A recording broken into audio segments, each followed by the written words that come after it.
ಮಗ ದರ್ಶನ್ ಜೈಲಿಗೆ ಹೋದ್ರು ಕಾಣಿಸಿಕೊಳ್ಳದ ಅಮ್ಮ.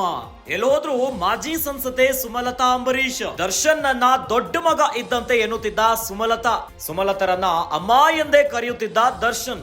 ಆದ್ರೆ ಇಂದು ದರ್ಶನ್ ಪರ ನಿಲ್ಲಲು ಸುಮಲತಾ ಹಿಂದೇಟು. ದೊಡ್ಡ ಮಗನನ್ನ ನಡುನೀರಿನಲ್ಲಿ ಕೈಬಿಟ್ರ ಸುಮಲತಾ ಕಷ್ಟ ಕಾಲದಲ್ಲಿ ಬೆಂಬಲವಾಗಿ ನಿಲ್ಲುತ್ತಿದ್ದ ದರ್ಶನ್. ಈಗ ದರ್ಶನ ಕಷ್ಟ ಕಾಲದಲ್ಲಿ ತಲೆ ಹಾಕದ ಸುಮಲತಾ. ಅಮ್ಮ ಬಾವಿಗೆ ಬೀಳು ಅಂತ ಹೇಳಿದ್ರು ಬೀಳ್ತೀನಿ ಎನ್ನುತ್ತಿದ್ದ ದರ್ಶನ್ ಆಪ್ತರಾದ ರಾಕ್ಲೈನ್ ವೆಂಕಟೇಶ್ ಮುನಿರತ್ನ ಕೂಡ ದೂರವಾಗಿಬಿಟ್ಟಿದ್ದಾರೆ. ದರ್ಶನ್ ಬಗ್ಗೆ ಮಾತನಾಡಲು ಮುಂದೆ ಬಾರದ ಆಪ್ತರು.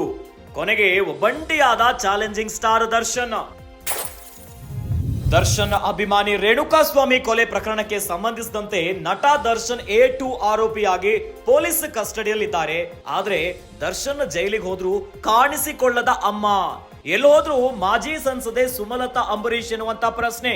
ದರ್ಶನ್ ಅನ್ನ ದೊಡ್ಡ ಮಗ ಇದ್ದಂತೆ ಎಂತಿದ್ರು ಸುಮಲತಾ. ಆದ್ರೆ ಸುಮಲತಾ ಮಾತ್ರ ಈಗ ಎಲ್ಲೂ ಕೂಡ ಕಾಣಿಸಿಕೊಳ್ತಾ ಇಲ್ಲ. ಅತ್ತ ಮಗ ಜೈಲ್ನಲ್ಲಿದ್ರು ಕಾಣಿಸಿಕೊಳ್ಳದ ಅಮ್ಮ. ಸುಮಲತರನ್ನ ಅಮ್ಮ ಅಂತಾನೆ ದರ್ಶನ್ ಕರಿತಾ ಇದ್ರು. ಆದ್ರೆ ಇಂದು ದರ್ಶನ್ ಪರ ನಿಲ್ಲಲು ಸುಮಲತಾ ಹಿಂದೇಟನ್ನ ಹಾಕ್ತಿದ್ದಾರೆ. ದೊಡ್ಡ ಮಗನನ್ನ ನಡು ನೀರಲ್ಲಿ ಕೈ ಬಿಟ್ರ ಸುಮಲತಾ ಎನ್ನುವಂತ ಪ್ರಶ್ನೆ. ಈಗ ಸುಮಲತಾರ ಕಷ್ಟ ಕಾಲದಲ್ಲಿ ಬೆಂಬಲವಾಗಿ ನಿಂತಿದ್ರು ದರ್ಶನ್. ಸುಮಲತಾ ಪರವಾಗಿ ಭರ್ಜರಿ ಪ್ರಚಾರವನ್ನ ಮಾಡಿದ್ರು. ಅದಾದ ಮೇಲೆ ಸುಮಲತಾ ಪರವಾಗಿ ಸಾಕಷ್ಟು ಬಾರಿ ಅವರ ಪರವಾಗಿ ನಿಂತಿದ್ರು. ಆದ್ರೆ ಈಗ ನಟ ದರ್ಶನ್ ಜೈಲು ಪಾಲಾದ್ರೂ ಕೂಡ ಸುಮಲತಾ ಮಾತ್ರ ಎಲ್ಲೂ ಕೂಡ ಬರ್ತಾ ಇಲ್ಲ. ಹೀಗಾಗಿ ಕಷ್ಟ ಕಾಲದಲ್ಲಿ ಕೈ ಬಿಟ್ರ ಸುಮಲತಾ ಎನ್ನುವಂತ ಪ್ರಶ್ನೆ.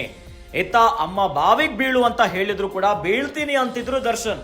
ಆದ್ರೆ ಈಗ ಪೊಲೀಸ್ ಕಸ್ಟಡಿಯಲ್ಲಿದ್ರು ಕೂಡ ಮಾಜಿ ಸಂಸದೆ ಸುಮಲತಾ ಮಾತ್ರ ಎಲ್ಲೂ ಕಾಣಿಸ್ಕೊಳ್ತಾ ಇಲ್ಲ. ಏನೋ ದರ್ಶನ್ ಆಪ್ತರಾದ ರಾಕ್ಲೈನ್ ವೆಂಕಟೇಶ್ ಮುನಿರತ್ನ ಕೂಡ ದೂರವಾಗಿದ್ದಂತೆ ಕಾಣಿಸ್ತಿದೆ. ದರ್ಶನ್ ಬಗ್ಗೆ ಮಾತನಾಡಲು ಯಾರು ಕೂಡ ಮುಂದೆ ಬರ್ತಾ ಇಲ್ಲ. ದರ್ಶನ್ ಆಪ್ತರು ಕೋಟ್ಯಾಂತರ ಅಭಿಮಾನಿಗಳಿದ್ದಾರೆ. ಏನೋ ಅನೇಕ ಪ್ರಭಾವಿ ಆಪ್ತ ವಲಯ ಇದ್ರೂ ಕೂಡ ಯಾರು ಕೂಡ ದರ್ಶನ್ ಪರವಾಗಿ ಮಾತಾಡ್ತಾ ಇಲ್ಲ. ದರ್ಶನ್ ಪರವಾಗಿ ಮಾತನಾಡಲು ಹಿಂದೇಟನ್ನ ಹಾಕ್ತಾ ಇದ್ದಾರೆ.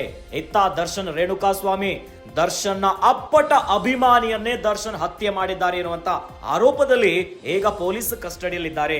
ಹೀಗಾಗಿ ದರ್ಶನ್ ಅನ್ನ ಎಲ್ಲರೂ ನಡು ನೀರಿನಲ್ಲಿ ಬಿಟ್ಟು ಹೋದ್ರ ಎನ್ನುವಂತ ಪ್ರಶ್ನೆ. ದರ್ಶನ್ ಬಗ್ಗೆ ಮಾತನಾಡಲು ಯಾರು ಕೂಡ ಮುಂದೆ ಬರ್ತಾ ಇಲ್ಲ. ಕೊನೆಗೂ ಒಬ್ಬಂಟಿಯಾದ ಚಾಲೆಂಜಿಂಗ್ ಸ್ಟಾರ್ ದರ್ಶನ್